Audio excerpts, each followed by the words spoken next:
नमस्कार विद्यार्थी मित्रांनो, संस्कृत सिम्फनी चॅनल मध्ये तुमचं स्वागत। भाग 1 मध्ये आपण शब्दांचा लिंग आणि त्याचा एंड कसा होतो हे बघितलं। आता भाग 2 मध्ये शब्दांचा परिचय कसा द्यायचा हे आपल्याला बघायचं आहे।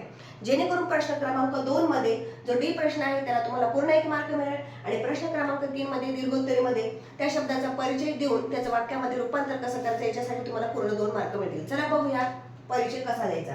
जसं की आपण बघितलं की शब्दांचा एंड आकारांत, इकारांत, दीर्घ इकारांत अशा पद्धतीने आपण करू शकतो।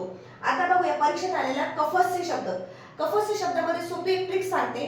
कोणताही शब्द आला तर शेवटच्या शब्द प्रत्ययावर तुम्ही असा हात ठेवा, जेणेकरून पहिला शब्द जो उरेल तो तुम्हाला कळेल। उदाहरणार्थ कफ शब्द। कफ शब्दामध्ये फ मध्ये अ मिक्स म्हणून आकारांत।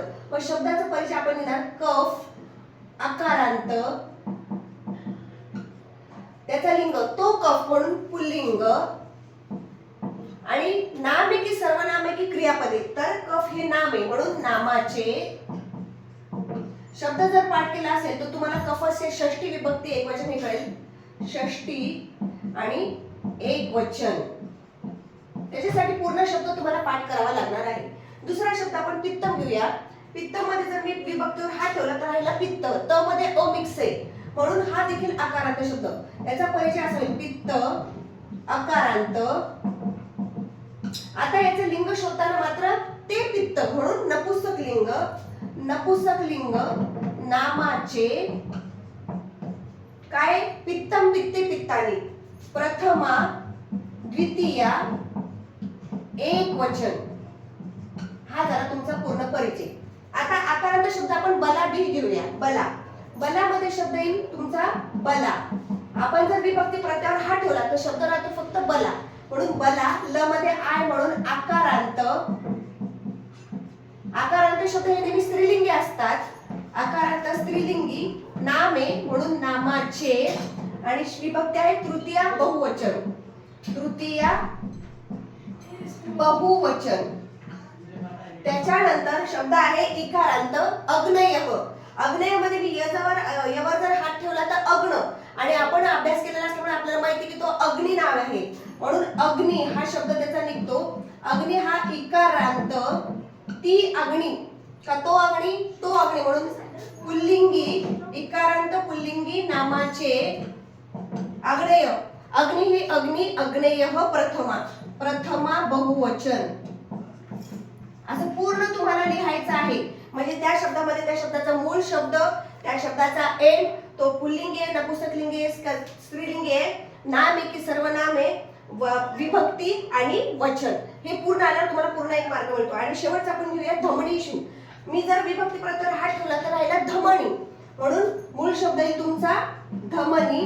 धमनीमध्ये दीर्घ ई आहे म्हणून दीर्घ इकारांत। त्याच्यानंतर लिंग त्याचं येतं स्त्रीलिंग, ती धमनी, ती नाडी। नाम आहे की सर्वनाम आहे, नामाचे। आणि धमनीषु हे सप्तमी बहुवचन आहे। कधी पण सप्तमी मध्ये शु हा प्रत्यय येतो, सप्तमी बहुवचन।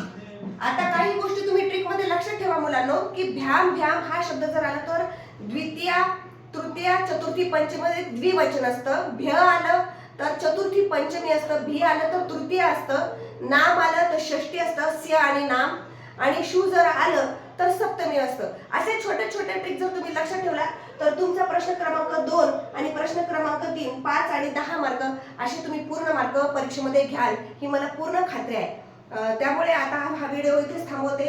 थँक्यू, धन्यवाद। लाईक करा, सबस्क्राईब करा, शेअर करा आणि कमेंट्स करा। धन्यवाद। नमस्कार विद्यार्थी मित्रांनो, मी Mrs Surekha Gavhane Sanskrit Symphony channel मध्ये तुमचं स्वागत करते। भाग 1 आणि 2 मध्ये आपण शब्दांचा परिचय बघितला। आता भाग 3 मध्ये सर्वनामांचा परिचय कसा द्यायचा हे आपण बघूया।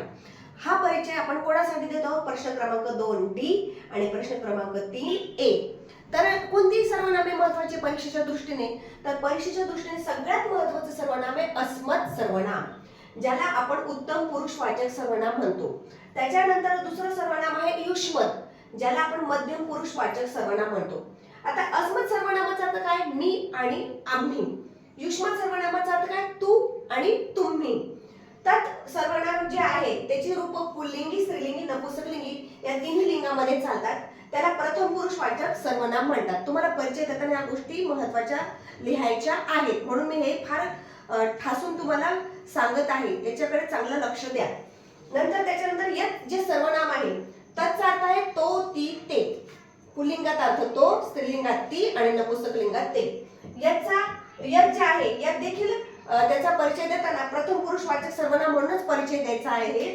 त्याचाही अर्थ पुल्लिंगात जो, स्त्रीलिंगात जी आणि नपुंसकलिंगात जे, म्हणजे जो, जी, जे अर्थ होतो. आणि किम सर्वनाम खूप महत्वाचे आहे, ज्याला प्रश्नार्थक सर्वनाम आपण म्हणतो. त्याची रूप पुल्लिंगी, स्त्रीलिंगी, नपुंसकलिंगी आहेत. परिचय देताना त्याला देखील तुम्हाला प्रथम पुरुषवाचक सर्वनाम असं संबोधित करायचं आहे. त्याचा अर्थ पुल्लिंगामध्ये कोण, स्त्रीलिंगात मध्ये कोणती आणि नपुंसकलिंगात कोणते असा होतो. आता तुम्ही म्हणाल मॅडम उत्तम पुरुषवाचक, मध्यम पुरुषवाचक आणि प्रथम पुरुषवाचक म्हणजे काय, कशासाठी हे, आणि तो परिचय देताना ते का लिहायचं. तर आपल्याला लकार हा प्रकरण आहे ज्याला धातुरूपाने आपण म्हणतो. धातुरूपाने प्रकरण मी तुम्हाला पुढच्या व्हिडिओमध्ये एक्सप्लेन करणारच आहे, परंतु सध्या परिचय देण्यासाठी मी एकच लकार इथे लिहिलेला आहे, लट लकार. लट लकार म्हणजे वर्तमान काळ. वर्तमान काळाचे प्रत्यय आहे ती, तह, अंती, प्रथम पुरुष, सी, थह, थ, मध्यम पुरुष, मी, वह, मह, उत्तम पुरुष. तुम्ही इथं जर फोकस केला असेल तर लकारामध्ये प्रथम पुरुष, मध्यम पुरुष आणि उत्तम पुरुष असे 3 पुरुष आलेले आहेत. मग या तिघांचा उपयोग काय, कशा पद्धतीनं. ज्या वेळेला तुम्ही उत्तम पुरुषाचा कोणताही लकार असला तर त्याचा उपयोग फक्त अस्मत् सर्वनामासाठीच होतो, म्हणून अस्मत् सर्वनाम हे उत्तम पुरुषवाचक आहे. कोणताही लकार आला तर तुम्हाला उत्तम पुरुषाचे जे प्रत्यय वापरायचे त्याच्यासाठी मी, वह, मह हे प्रत्यय जोडावे लागतील. त्याच्यानंतर तुम्हाला मी युष्मत सर्वनाम मध्यम पुरुषवाचक दिले. मध्यम पुरुषवाचक सर्वनामामध्ये लकारामध्ये येतं सी, थ, थ, म्हणजे युष्मत सर्वनामाला तुम्हाला कंपल्सरी सी, थ, थ लकाराचेच प्रत्यय वापरायचे, म्हणून त्याला आपण मध्यम पुरुषवाचक सर्वनाम म्हटले आहे. जसं की मी एक साध्या सोप्या भाषेत तुम्हाला एक ट्रिक देते की मी जर स्वतः असेल तर मी PM म्हणजे प्राईम मिनिस्टर आणि तुम्ही जर असाल तर चीफ मिनिस्टर म्हणजे मध्यम. म्हणजे आपण स्वतःला प्राधान्य देताना आपण प्रथम प्राधान्य देतो म्हणून उत्तम, आणि दुसऱ्याला प्राधान्य देताना मध्यम. म्हणून ही गोष्ट फोकस करून ठेवा की अस्मद आलं की मध्यम पुरुषच, उत्तम पुरुषच आला पाहिजे, आणि युष्मत आलं की मध्यम पुरुषच आला पाहिजे. म्हणून मी इथे लिहिताना त्याचं फोकस केलेलं आहे. आता या सर्वनामांचा परिचय कसा द्यायचा आपण बघूया.